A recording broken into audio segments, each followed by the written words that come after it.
Y agradezco muchísimo a Felipe López Veneroni, analista político, profesor investigador de la Facultad de Ciencias Políticas y Sociales de la UNAM, que nos acompañe esta mañana aquí en Fórmula Noticia. Pues justo para ver, Felipe, gracias, bienvenido, qué gusto saludarte. Pues ¿cómo ves ya una semana, 2 días de campañas?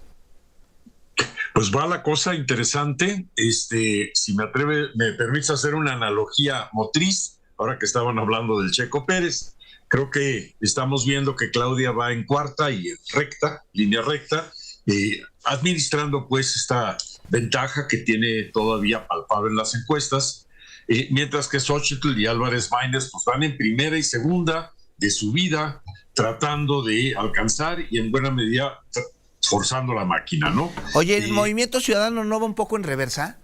Digo, comparando con lo que pasó con Samuel. Bueno, digamos que tuvieron que hacer un pit stop, como le llaman, para hacer algunos ajustes, pero ya ahí sigue, como lo acabamos de ver, el Álvarez Maínez jalando, ¿no? Son realmente los tres que están en juego, pero creo que a todos nos queda claro que son las dos mujeres las que están, digamos, acaparando, la intención del voto. Y no deja de ser interesante que esto lo tengamos que ver en 3 niveles, Juan. Primero, desde luego son los actos de campaña que cada candidato o candidata están haciendo en físico. Acaban de reportar muy bien el asunto ahí en Michoacán, y también muy significativo simbólicamente lo de Atlacomulco, porque sabemos que fue la cuna del más rancio priismo, desde Jan González y todo el famoso grupo Atlacomulco. Desde Alfredo del Mazo, abuelo Felipe López Veneroni, que ahí hacían todas las chicanadas habidas y por haber para quedarse en la gubernatura entonces del Estado de México. En fin, oye, eso en Atlacomulco, pero rápidamente viste un estadio lleno allá en Michoacán, pero no cabía nadie. Me queda claro y repito, por más que quieran un poco ocultar los datos, creo que las encuestas sí son indicativas, no exactamente reveladoras o designativas, pero sí indicativas de que, digamos, una parte importante del electorado se identifica claramente con el discurso de la 4T y con la imagen, pues, que está tratando de construir Claudia, que repito, desde la vez pasada, es una imagen de mucho aplomo, de mucha seguridad. Por ejemplo, Claudia no ha mencionado para nada a Xochitl ni a Jorge Álvarez Maínez. Mientras que, como vimos en la nota de respecto de Xochitl, sí está ella centrando mucho su campaña en cuestionar y criticar tanto a López Obrador como a Claudia. Diario habla de ellas, y también Jorge Álvarez Maínez, ¿no? Me parece que Diario habla de Morena y habla de Claudia y habla del presidente. Exactamente. Y Claudia habla de proyectos.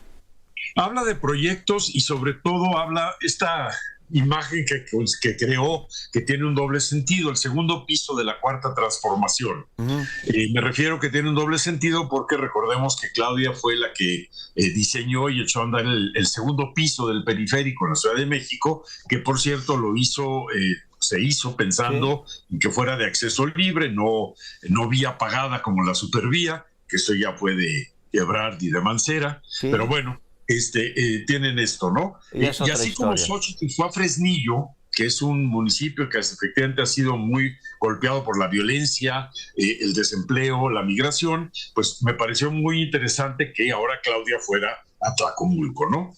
Y lo que sí queda, desde mi punto de vista, muy claro es que son estos 3 escenarios que me parecen muy importantes: los actos de campaña, que son quizá los más reveladores de lo que opinan, piensan y creen las candidatas y el candidato. Segundo, los spots que están sancionados oficialmente por el INE, que es quien marca la pauta en los medios. Y esto lo comento para nuestras amigas y amigos del auditorio. Yo fui defensor de la audiencia en Canal 11, me llegaban muchas quejas, pero bueno, ahí sí los canales no pueden hacer nada porque es una cuestión de legislación electoral y tienen que ajustarse a la pauta que envía el Instituto Nacional Electoral. Y el tercer entorno, Juan, que es también muy interesante, es el del entorno digital, donde sabemos que no son las candidatas quienes dan respuestas, sobre todo en el caso de Twitter X, ¿no? Sino que es un grupo de gente que de alguna manera las apoya, y es donde también vemos mucho, no estos debates, pero sí estos agarrones, estos encontronazos muy orientados a la descalificación. Y esto me preocupa sobre todo por Xóchitl en una cosa.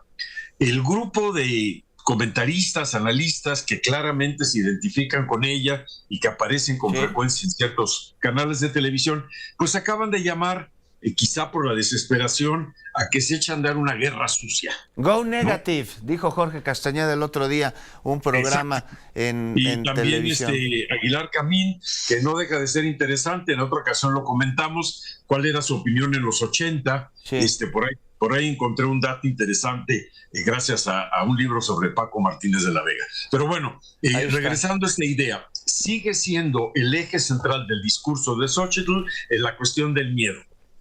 Y me parece que es una estrategia equívoca, porque ya vivimos eso en el 2006. ¿Sí? Medio funcionó en aquel entonces, digo medio porque realmente el triunfo de Calderón fue mínimo. ¿Sí? Entonces realmente no acabó de convencer a la población, y querer rescatar este discurso del miedo, de que nos va a ir muy mal, de que todo está cayéndose a pedazos, cuando los datos indican otra cosa, pues me parece que es una estrategia errónea. Creo que Xóchitl debe de concentrarse más en realmente hacer propuestas. Hizo una, por cierto, que tiene sus asegúnes, la de Emex, no sé si la viste, de convertir a petróleos mexicanos en energías mexicanas, Emex, lo cual por otro lado deja muy chistoso el asunto, porque resulta que quien tiene que hacer esa investigación en materia de energías alternativas, pues, y lo está haciendo la Comisión Federal de Electricidad y el Instituto Nacional de Investigaciones Nucleares.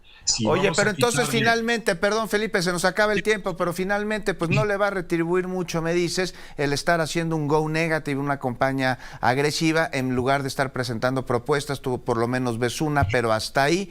Pues vamos a seguir pendientes y a ver si cambian el discurso, y a ver si esto go negative, que me parece que les está o les podría perjudicar más de lo que les beneficiaría de acuerdo al momento que vive el país, continúa, o se detienen y se ponen a construir un proyecto, porque es justo por eso, porque son oposición, porque la gente no ve un proyecto.